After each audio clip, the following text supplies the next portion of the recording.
Well, a momentous day here at Newbury with the news that Tony McCoy will be retiring at the end of the season. Daughter Evie is here with his wife Chanelle as well. Just to tell us a bit about the background, that's a shock to all of us. How long's that been brewing? Really only 2 weeks where, we had Dave Roberts over for dinner, who Dave is his riding agent and, very special confidant and career advisor and very close friend. And, him and Dave discussed it at length. I was privy to the conversation, but I left them to it. And I think both of them felt, for a number of reasons, that it was the best thing to do this season. 20 times, hopefully, champion jockey, and a great career under his belt, and hopefully he's still injury free in one piece. So he'll ride. This will be his last season riding. Yeah.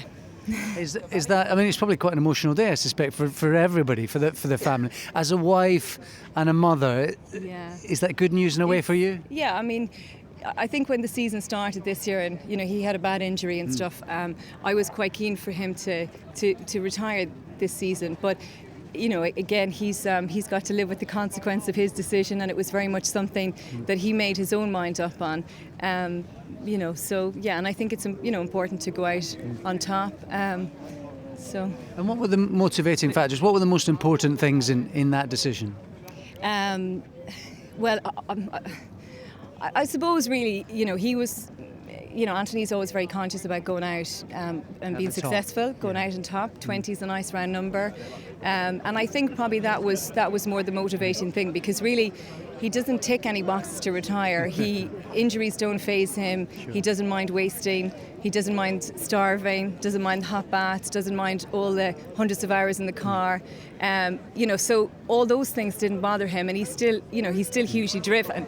And, as he said to Dave when he made the decision the other week, he said, "Dave, it will be business as usual, until the day I finish." So he's very driven. So it was very difficult emotionally for him to make the decision, because he loves riding. He didn't want, there's a big part of him that doesn't want to retire. He should retire, but there is a part to him as well that he is ready to retire. Evie, what do you think about getting Daddy home more often? What do you think of that? Good. Good news. What will he do? I think Ruby Walsh says he must be mad. What will he do now? Well, let's wait and see. That's the next chapter. I know. What? Golf. Yeah, I think there'll be a lot of calls to John Frankham and Mick Fitzgerald and Dominic Ellsworth and Carl Llewellyn about golf days, which is lovely, because he's never probably been able to be master of his own diary. He's never been able to do as he liked, since he was 15 or 16. It's really been absolute hard work. So let's see. We'll just kind of, get over this phase first and see what happens in May. Daddy's coming home, I think, is the message. Listen, really appreciate your time. Pleasure. Thank you very much.